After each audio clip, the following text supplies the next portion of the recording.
Rule 1 kan ikuti perintah ibu, yang kedua ibu selalu benar. Kalau ketiga ibu salah, lihat yang kedua. Kamu tuh harus lebih sabar dong sama anak.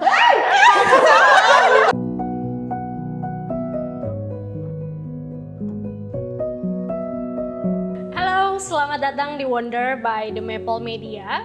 Hari ini Maple bersama Bolde akan membahas soal isu tentang ibu dari dua sisi. Di sisi yang sebelah kiri ada ibu rumah tangga, dan di sisi sebelah kanan ada Kenapa gini gesturnya gitu ya? ada ibu bekerja. Oke, hari ini kita akan membahas soal isu tadi lewat dua sisi. Seperti yang kita tahu, stigma-stigma di keduanya, even di keduanya masih ada. So, kita langsung bahas aja. Yang pertama, ketika menjadi seorang istri atau ibu, seakan-akan harus dihadapkan dua pilihan itu. Seakan-akan kita harus mengorbankan satunya. Apa faktor yang mendorong kalian untuk memilih menjadi seorang ibu rumah tangga dan seorang ibu pekerja? Mungkin kita awalin dulu dari ibu rumah tangga, boleh ya? Kalau aku sendiri sih memilih untuk sebagai ibu rumah tangga tuh cita-cita aku sebenarnya dari dulu. Oke, mungkin kan kalau ada juga kan jadi pekerja gitu kan cita-citanya apa, tapi kalau aku menjadi ibu rumah tangga adalah cita-cita aku gitu. Mungkin dari Mbak Billie Eilish. Kalau gue sih kondisinya mengharuskan gue menjadi ibu rumah tangga, karena ya sebelumnya kan gue kerja, tapi emang bukan kantoran gitu. Tapi pas udah nikah, punya anak, gue cuma tinggal bertiga doang sama suami, dan nggak ada yang bisa dititipin cucunya gitu saat itu kan. Dan untuk kayak meng-hire suster atau ART, guanya takut gitu. Jadi gue nggak percaya anak gue ke orang lain selain diri gue sendiri dan suami gue. Oke. Kalau yang sebelah? Kamu dulu Kak, silakan. Boleh. Ya, disclaimer dulu, aku sih sebenarnya benar-benar menghargai apapun keputusan perempuan, ibu di sini gitu ya. Ya memang sesuai dengan pilihannya, kondisinya. Jadi kalau misalnya dari perspektifku, yang mendorong aku untuk memilih tetap bekerja, bahkan menjadi komitmen dengan partner, dengan suami pada saat sebelum menikah pun, ini nih terms and conditionku gitu kan, adalah tetap bekerja. Karena kalau yang aku yakini adalah when we are fulfilled gitu ya kita bisa juga menyalurkan kebahagiaan kita ke orang terdekat, terutama ya suami dan juga anak-anak sih. Ya kalau dari aku sebenarnya nggak beda jauh gitu ya sama Kamanda gitu. Ini adalah sesuatu yang memang satu bikin aku happy, dua I provide this and I do this for my family gitu. Terutama untuk anak-anak aku, karena aku berusaha untuk memenuhi apa yang bisa aku penuhin untuk nanti dia ke depannya dewasa nanti gitu ya, aku bisa kasih gitu loh. Karena aku nggak mau dia merasakan apa yang aku rasakan waktu kecil gitu. Mau nge-provide inner child sendiri juga kali ya. Waktu kecil nggak bisa beli ini, aku mau anak aku bisa beli ini kapanpun dia mau gitu sih. Untuk dua pilihan yang tadi, sulitkah untuk memilih itu? Atau kalau mungkin Kak Sarah lebih mudah karena memang itu sebagai suatu cita-cita, mungkin untuk yang lain, apakah itu keputusan yang sulit memilih itu? Jujur aku enggak ya. Aku percaya juga sebenarnya gini, ada fasenya kita sedang menikmati dan memilih menjadi ibu pekerja. Mungkin ada satu masa nanti kita juga akan memilih, I will dedicate my time, my priority to my family gitu ya, or especially ya kids gitu ya. Tapi saat ini memang bagiku memang tidak susah, bukan pilihan yang sulit, karena support system terutama suami mendukung, support system gitu ya, mendukung tumbuh kembang anakku dari orang tua, mertua gitu ya, yang bisa mengawasi gitu. Menurutku pribadi support system itu bukan given juga, ada juga we create our ideal support system. Ya, bagiku dengan aku bekerja, aku bisa membentuk support system versiku sendiri yang bisa membuatku tenang, aman meninggalkan anak-anak di rumah, sembari anak-anak itu pun juga sesuai dengan standar kita gitu ya. Itu sih. Iya, jadi kalau aku beruntung sih, maksudnya ini agak menanggapi dari Ilvi ya, karena penting banget itu kalau misalkan ada kamu bisa gitu ya untuk create support system is very good gitu kan. Tapi kalau misalnya ternyata ada support system yang given gitu kan, kayak orang tua gitu misalnya, aku beruntung aku masih ada ibu aku yang mau ngejagain anak aku gitu loh. Kalau enggak aku sama banget kayak Ilvi, aku takut anak aku diapa-apain gitu kan. Misalkan dibilang sulit atau enggak, mungkin bukan perkara sulit atau enggak ya. Aku setuju sama Kamanda gitu. Kadang ada masanya aku kayak, duh capek banget gitu kan, harus juggling from this to this, dari nggak bisa yang kan, maksudnya ini kan dua peran yang bukan dijalankan terpisah gitu ya. Ini boleh milih gitu ya gitu. Mau nggak sih yang jadi kayak bahasanya banyak lah, alpha female lah, breadwinner lah, aposka gitu kan.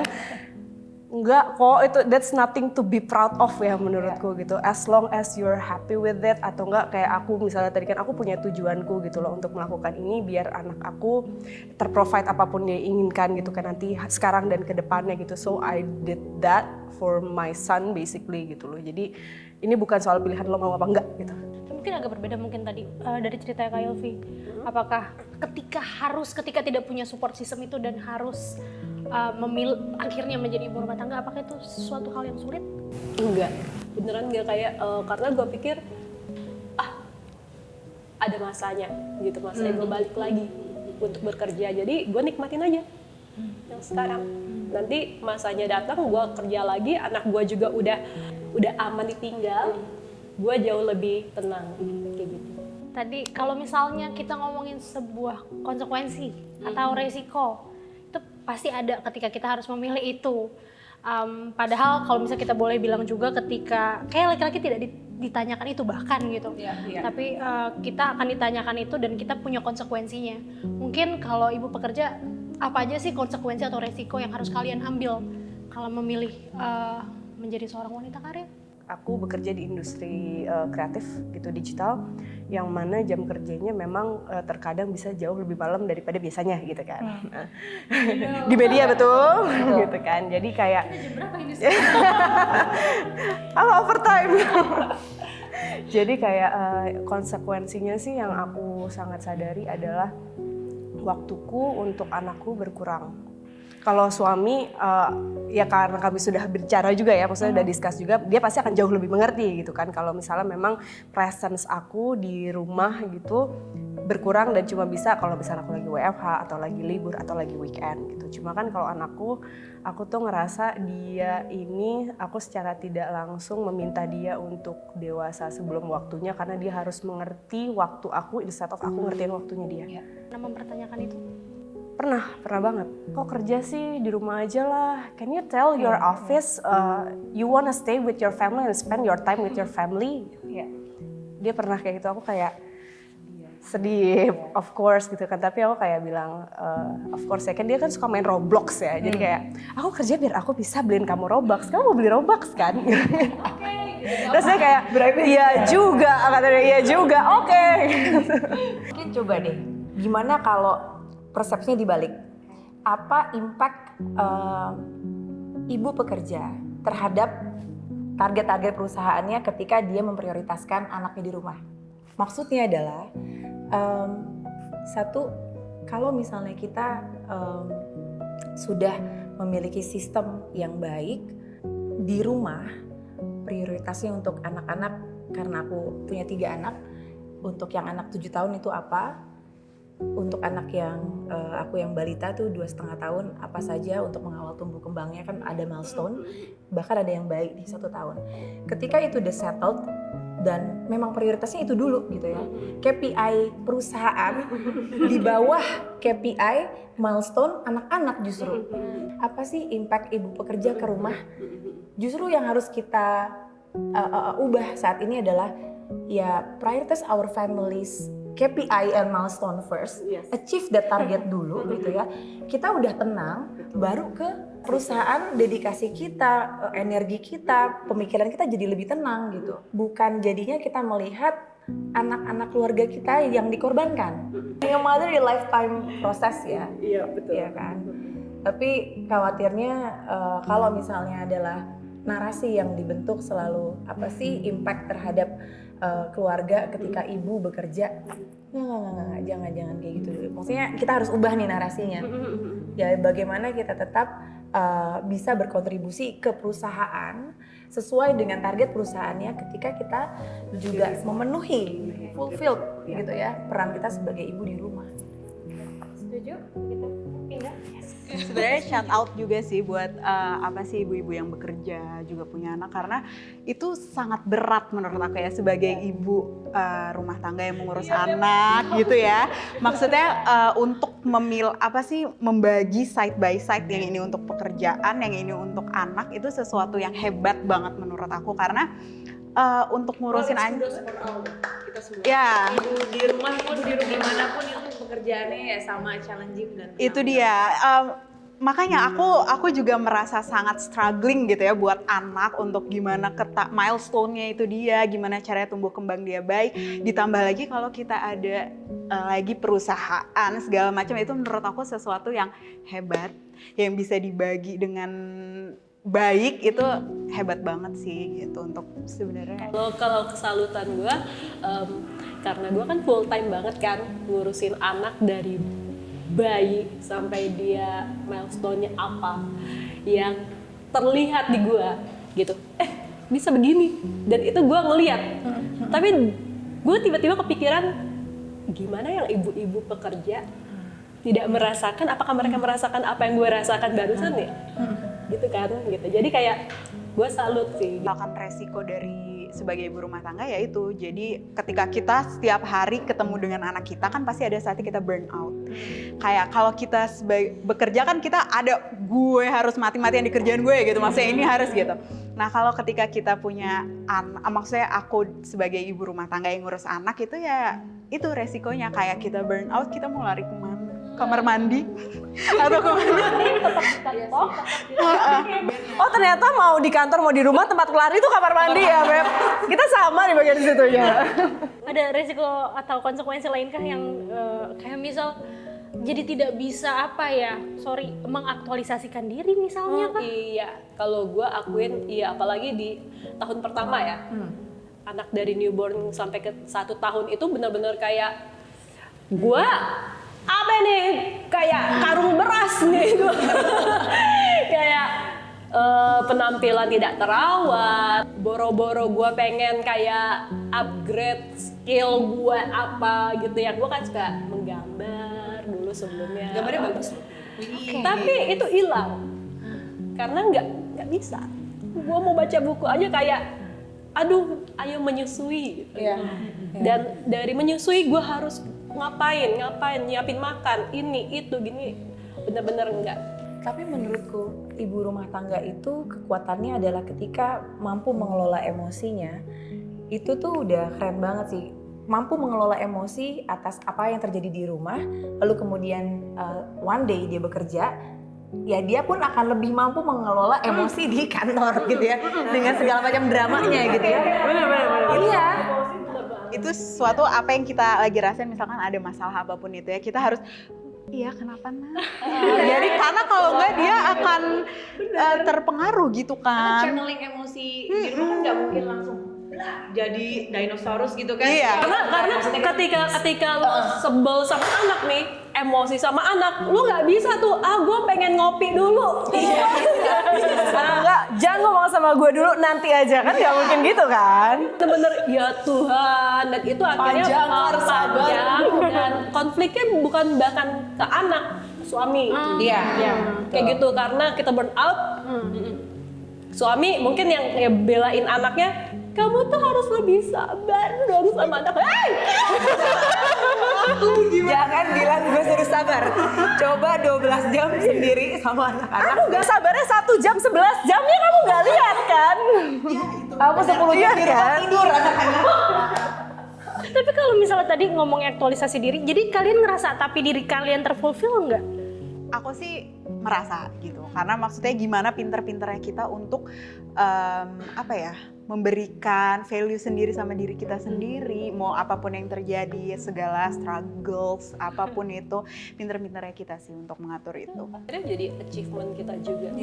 Benar. Bener ya, kalau gue pikir-pikir apa yang gue lalui ini, tapi ya kayak ada rasa bangga sama diri sendiri gitu ya. Oh, gue melalui ini, apalagi ketika anaknya udah mulai gede, makin bersyukur banget. Dan kuncinya juga ya pastinya untuk ibu rumah tangga adalah partner atau suami yang juga memberikan support. Bagaimana suami-suami kalian curhat? Apakah suami-suami kalian Lo gestarnya mereka kan? menjadi support system yang baik? Iya ada ya. Lupa disebut dari tadi ya Beb ya? Ya, kalau misalnya aku sendiri, ya tadi sempat aku mention bahwa sebelum menikah pun kita suami juga sudah sepakat, oke silakan ya bekerja, mencapai cita-citanya, mencapai impiannya, kebahagiaannya dengan cara aku sendiri, karir dan lain-lain gitu ya. Ya asal kita berdua ya tetap punya prioritas, ya tetap berkeluarga, bagi waktu. Ya ketika nggak bisa hadir, ya satu juga harus hadir, ada gitu ya. Bagus juga berdua gitu kan. Ya momen-momen apalah yang paling penting, disiplin misalnya katakanlah bedtime stories harus ada gitu ya. Salah satu di antara kita. Itu ya salah satu disiplin yang kita bangun untuk ada di momen harian anak-anak gitu. Nah itu sih memang ya kuncinya adalah ya partner juga ya, memang harus saling support gitu. Bagaimana dengan Kak Baka? Betul, nah gini, aku tuh tahu good cop bad cop. Bad copnya definitely saya, good copnya dia. Jadi harus ada ya itu ya? Harus ada. Jadi kayak di suatu kondisi ya, aku setuju gitu ya. Maksudnya partner yang support whatever we're doing gitu, whatever we're achieving. Di segala situasi ya menurutku ya. Maksudnya di rumah pun kalau on my case gitu ya, kalau misalkan aku lagi keluar gitu, memang supportnya emang sepenting itu gitu, karena biar presence-nya nggak hilang begitu saja gitu. Jadi perannya tuh terbagi dengan baik, dimana aku kan harus lumayan sering setiap hari keluar gitu kan, kadang bisa WFH tapi lebih sering keluar. Jadi ya udah tuh, karena ada ibuku yang sebagai support system aku, yang bagian ayo jangan lupa makan, jangan lupa mandi. Apa yang aku lakukan sekarang gitu ya, dan suamiku lakukan sekarang gitu, kita somehow mencintai dia, kita ngebangun relationship sama dia gitu in our way gitu ya. Mungkin tidak ideal gitu ya, tapi balik lagi ideal itu untuk setiap orang itu pasti berbeda-beda gitu ya. Tapi semoga ini ideal buat keluarga kami gitu loh. Ngomongin support system bagaimana? Apakah rumah bertua? Udah sindiran. Kenapa, ada masalah apa? Kita mute dulu deh mic nih. Ya alhamdulillah kalau suami sih sangat support ya, maksudnya untuk segalain, walaupun pasti ada perbedaan pendapat dalam membesarkan anak tuh pasti, kayak ya anaknya maksudnya biasanya kan dia sangat memanjakan ya, biasanya kalau misalkan terkadang ya jangan gituin kalau misalkan kita harus ya benar. Satu kan ikuti perintah ibu, yang kedua ibu selalu benar. Kalau ketiga ibu salah, lihat yang kedua.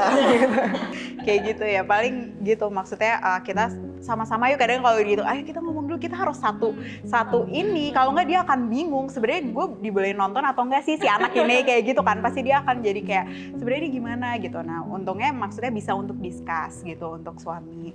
Nah terus kalau misalkan untuk orang tua ya situasi dan kondisi yang nggak ada support system dari itu, untungnya aku mendapatkan dari suami aku gitu.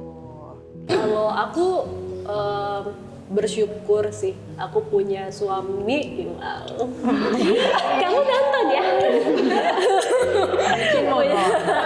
Punya suami yang satu pemikiran, satu frekuensi juga. Dan kebetulan suami gue tuh emang nggak kantoran juga. Jadi dia sama gue sama. Gitu, yang kita sama-sama mengasuh anak bersama. Gitu. Jadi kayak misal sekarang gue keluar nih buat kerja, dia di rumah ngasuh dua anaknya itu. Kayak gitu. Jadi benar-benar kayak benar-benar kita saling support banget gitu. Dan untuk keluarga juga alhamdulillah juga ngerti apapun yang kita terapkan ke anak, pola asuh, rules ini, mereka support. Walaupun memang beda ya, kayak pola asuh kita yang sekarang sama orang tua kan beda ya. Ngomongin pola asuh agak beda lagi nih, Beb. Ya, tapi kita di sini menurutku ya privilege juga. Ya kalau aku lihat ya dari semua jawabannya kan kita tuh punya mindset pemutus rantai kebiasaan generasi yang bisa lebih baik untuk anak kita gitu ya. Bukannya yang dulu tidak baik, tapi ya mungkin kita banyak informasi, kita belajar, kita mau untuk relearn gitu ya dari yang sebelumnya kita diasuh seperti ini, tapi akan lebih baik kayaknya cocok untuk gaya yang modern lebih kayak gini deh gitu ya. Jadi aku rasa sih ya bagus ya untuk kita bisa punya mindset yang belajar terus gitu ya, bukan dari orang tua kita aja tapi dari banyak hal gitu. Kalau dulu kan kayak yang ngasuh anak ya ibu aja gitu, ibu rumah tangga. Kalau sekarang tuh ya aku ngerasain kayak kita kerja sama. Benar. Anak gua kalau nggak ada gua atau kalaupun ada gua juga di rumah, kalau dimandiin sama bapaknya ya bapaknya mandi. Betul. Atau diajak ke taman main sama bapaknya. Jadi ayah juga kayak punya peran gitu dalam pola asuh anak, tumbuh kembang semuanya. Dan benar di ujung jalan waktu anak yang pertama udah gede itu suami gue tuh mellow kayak anak kita udah gede ya apa lo kenapa ya gitu kayaknya baru kemarin kayak masih gimit gini-gini. Jadi dia merasakan itu karena dia terlibat. Benar. Keterlibatan pasangan memang penting. Ya alhamdulillah kita mempunyai pasangan yang sangat nggak absen ya, Sabe. Kan udah dikurasi dulu tuh sebelum perjanjian pernikahan ini kira-kira eligible nggak ya untuk jadi partner, bukan hanya jadi peran suami tapi partner ya. Bukannya yang aku kerja ya, dah kamu urus. Aku nggak mau tahu. Kayak kalau misalnya laki gue itu gue gebrak sih. Tapi dengan privilege dan support system kalian, masih ada nggak sih suara-suara bising dari luar mungkin terhadap pilihan-pilihan ini? Padahal di dalamnya ya sudah ada support systemnya nih. Pernah, tapi itu kayak pertanyaan. Aku maksudnya gini, aku lumayan tambeng dan nggak terlalu ambil pusing gitu. Karena satu, kalau ngambil pusing tuh makan energi. Kegiatanku sudah banyak, masalahku sudah banyak, lebih baik aku channel energiku tuh buat itu aja gitu kan. Tapi pernah kayak, ini harmless kok, kayak kalau misalnya Kak Bagas sama Kalika lagi kerja, Astu sama siapa? Atau enggak kayak ya mempertanyakan gitu kan, kayak emangnya dia nggak kesepian, emangnya kasihan banget Kak ditinggal jalan-jalan mulu, kasihan banget Kak ini, anaknya kasihan banget Kak gini. Kayak waktu itu aku pernah jawabnya adalah apa yang harus dikasihanin dari anak aku insya Allah gitu ya, aku penuhin kebutuhannya, dia happy, dia sama orang yang aku tahu akan menyayangi dia seperti aku menyayangi dia, bahkan mungkin berkali-kali lipat dari apa yang dia terima dari aku, mungkin kan karena neneknya gitu, yang mana ini cucu pertama di 2 keluarga, lo bayangin aja itu kayak sultan anak gua. Coba tuh, ya kan, jadi kayak aku jawab kayak gitu. Dan aku bilang kayak setiap kali aku mau pergi kemanapun itu, aku bilang sama anak aku ngomong aku izin gitu kan, nanti aku pulang tanggal segini.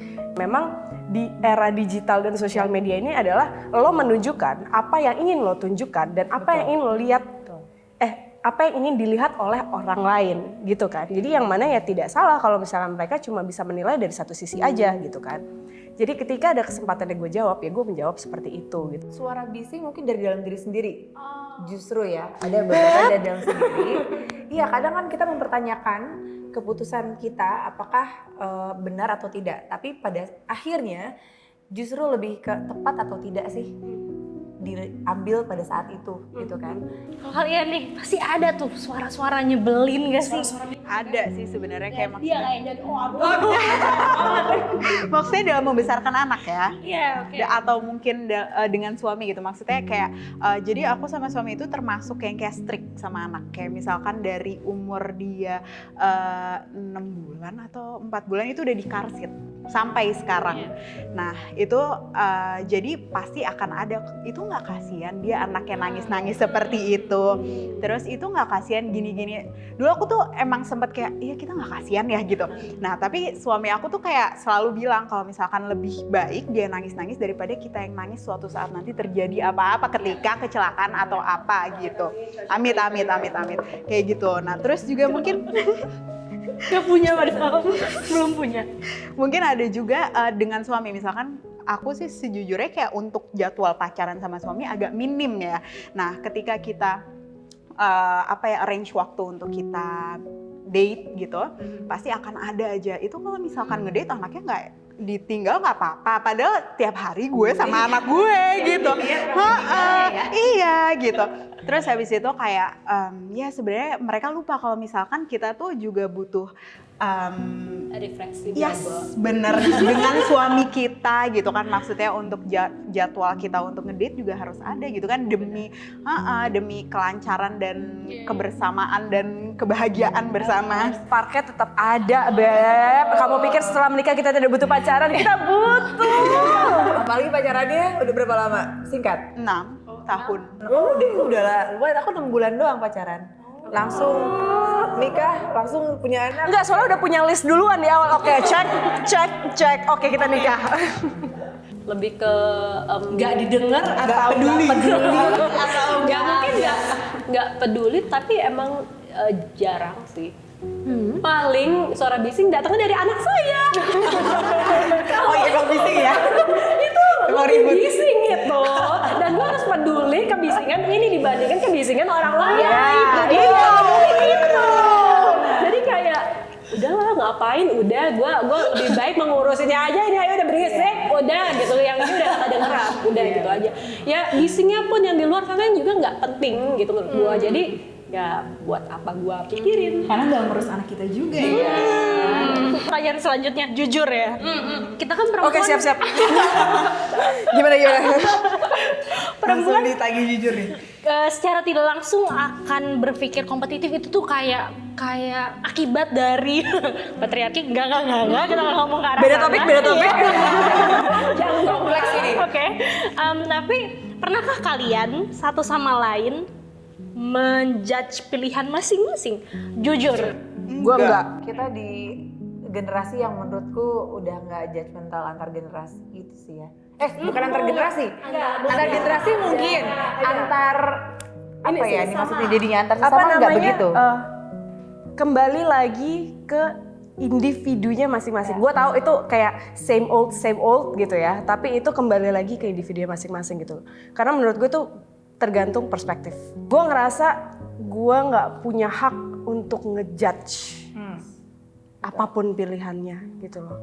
Gue cuma manusia gitu loh. Gue juga bahkan kadang mempertanyakan hidup gue kok, pilihan hidup gue bener apa enggak kok, kenapa gue ribet banget mikirin apakah pilihan hidup orang lain itu benar atau tidak gitu loh. Gitu sih, gue nggak ada Lebih ini. ke sharing sih. Maksudnya emang mungkin kita nggak ngejudge, maksudnya lebih ke teman-teman dekat gitu, misalkan satu punya anak, aku punya anak, lebih ke sharing. Kalau misalkan dia nanya, misalkan kok anak kamu gini-gini, gimana sih caranya gitu juga. Kalau misalkan lebih feel kita sebagai seorang ibu, sesama perempuan kayak kamu kenapa gini, jadi kita sharing gimana, bukan kita menjatuhkan. Kalau dari aku sih lebih baik begini, jadi kayaknya itu jauh lebih membangun ya daripada bukan kita yang kayak harus, ih tau gak sih anaknya si itu tuh gini. Tapi menurut gue itu juga tergantung sama circle pertemanan lo sih. benar. Rasanya ya circle kita ini ibu-ibu muda yang punya values, views yang justru perlu dilipat gandakan penyebarannya gitu ya. Ya maksudnya kita bukan selalu merasa yang paling benar, kita juga mencari cara yang tepat dari orang lain. Ya, itu kita adopsi juga ketika momennya ya tepat gitu ya, dan kita juga mampu melakukannya. Aku rasa sih memang justru kita yang memang giving and sharing values, yang kita punya open mind, terus kemudian justru banyak yang underprivileged gitu ya, yang merasa privilege yang kita miliki ini ya bukan menjadi kehidupan mereka, bukan jadi bagian dari hidupnya mereka. Justru menurutku ya memang kita banyak-banyak sharing melalui sosial media gitu ya, misalnya ya, melalui Maple Media ini we really appreciate gitu ya dengan topik yang dibahas dan narasumber kece-kece yang dikumpulkan gitu ya. Terus gue Maksudnya termasuk lo kan? Enggak, bukan self claim. Tapi bukankah kita begitu? Enggak. Anyway, ini views dan values yang perlu disebarluaskan untuk ibu-ibu di luar sana untuk percaya kekuatan dirinya yang membesarkan anak-anaknya gitu sih. Berarti juga yang Kak Elvi lakukan menjadi seorang mom influencer, share Kalau ya share, yang gue share tuh biasanya cuman apa ya? nggak serius-serius banget, kayak kebodohan gue jadi ibu, atau anak gue kayak sekadar anak gue baru jadi anak remaja masjid nih, ngaji hari pertama, atau apa yang ringan-ringan aja gitu. Kasih lihat yang real, kasih tahu bahwa parenting nggak seindah yang kalian lihat di sosial media. Berat banget. Tapi itu jadi edukasi, betul, itu jadi edukasi untuk yang mereka ya mau menikah, bukan untuk nggak jadi nikah, bukan, tapi ya you have to be fulfilled dulu gitu ya. Terus kemudian ada another responsibility sepanjang hidup ke depan, apalagi memilih untuk punya anak, tanggung jawabnya akan banyak, besar, dan mungkin dituntut di akhirat loh. Berat ya? Soalnya kadang ada yang kayak gitu-gitu tuh diceritain kayak gitu, jadi kayak aduh gue jadi takut ya punya anak. Aduh gue jadi takut deh ini. Ya mungkin kita share-nya di sini the joy of motherhood gitu ya. Gitu. Gue akan selalu kasih tahu setiap anak beda-beda ya. Anak lo punya kelebihan ini, anak gue punya kelebihan ini, anak lo mungkin agak kurang di sini, anak gue pun kurang di sini. Jadi kita semua sama. Kita semua punya kita sebagai ibu merasakan hal yang sama. Anak-anak kita juga merasakan hal yang sama. Udah, itu aja. Jadi nggak perlu ada namanya kompetisi. Capek gua. Oke, pertanyaan terakhir. Jadi apa ibu ideal? Apakah itu ada? Kalau menurut aku, semua ibu itu udah yang terbaik buat anaknya. Jadi kayak untuk ibu ideal itu nggak semuanya ada yang maksudnya image-nya kayak gimana, tapi untuk anaknya itu sendiri ya, untuk anak aku ya aku adalah ibu idealnya dia gitu. Maksudnya ya semuanya akan berbeda dengan menjadi seorang ibu sendiri pasti akan berbeda-beda gitu. Ketika seorang ibu itu berupaya yang terbaik bagi dirinya sendiri, untuk keluarganya atau anak-anaknya, itulah ibu yang ideal menurutku sih. Ya ibu ideal itu ya udah yang versi terbaik dirinya untuk anak-anaknya. Ya ampun, anak-anak itu mereka cintanya tuh ke kita tuh precious banget loh. Mereka tuh manusia yang kita keluarin nih dari perut gitu kan. Kita, aduh mau nangis gue tuh kalau ngomong begini-beginian tuh. Ya kayak kita lahirkan, menyusu dari kita sayang, kita ada nyamuk gigit aja bisa gue uber tuh nyamuk gitu loh. Jadi kayak despite all of our mistakes during our motherhood gitu ya, ketika kita belajar. Karena gini, menurut gue ketika kita menjadi ibu itu bukannya kita cuma jadi orang tua gitu, tapi kita juga, dia belajar dari kita belajar dari dia. Jadi kita belajar sama-sama. They will make mistakes, we will make mistakes, we will say sorry, they will say sorry, and we will Forgive each other. At the end gitu ya, kita akan saling mencintai gitu. Tapi selama anaknya bisa merasa aman sama ibunya, meskipun ibunya mungkin tidak selalu ada sama anaknya, tapi tidak pernah terlalu jauh dari anaknya, tetap bisa jadi rumah buat anaknya pulang gitu ya. Mau nanti ketika dia dewasa atau enggak sekarang gitu ya, mau dia lagi main keluar habis itu kayak aku nggak tahu kayak mama, Ami, apa segala macam, they will look excited looking at us gitu ya. We are the ideal mother for them gitu loh. Mungkin ibu ibu ideal juga yang selalu menghargai perasaan anaknya ya. Apapun itu kita saling sharing juga sama anak kita, walaupun anak kita masih kecil, tapi kita tahu mereka pasti akan berat apa. Kita juga berat dan dia juga sangat berat gitu untuk apapun itu. Udah habis jawabannya ya? Bingung ya? Ayo. Tapi kalau aku lihat, ibu yang jadi diri sendiri itu juga ibu yang ideal sih. Benar. Dan aku ngeliat kamu tuh ibu yang jadi diri sendiri, seriously. Keren banget loh. Gak bisa dia digituin, kembang kempis langsung, Beb. Oke, kalau gue pernah dengar ketika seorang anak terlahir, dia cuma punya satu dunia, yaitu ibunya. Oh, sedih. Iya, ini gue kayak gitu doang kan sedih. Gak jadi gebrak sih.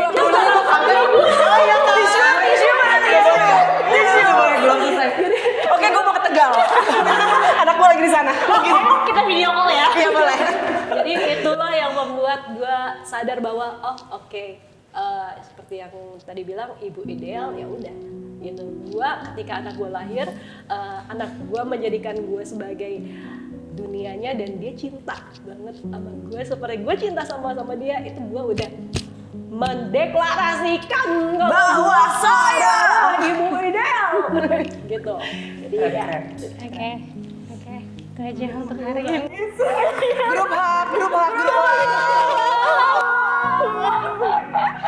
Kita berpelukan ya ibu. Ini gak ada yang nangis. Gak terharu kali ngeliat ibu-ibu superwoman kayak gini kan? Oke, terima kasih banyak untuk ceritanya hari ini sudah membagi perspektif kalian hari ini. Gue rasanya juga belajar banyak banget. Jujur, secara personal pastinya selalu ada ketakutan ketika kita ingin melangkah menjadi istri atau ibu. Dan gue belajar banyak dari kalian hari ini. Terima kasih untuk itu. Terima kasih sudah mengundang kami. Iya. Dan terima kasih juga sudah menonton hari ini. Thank you for watching. Bye bye.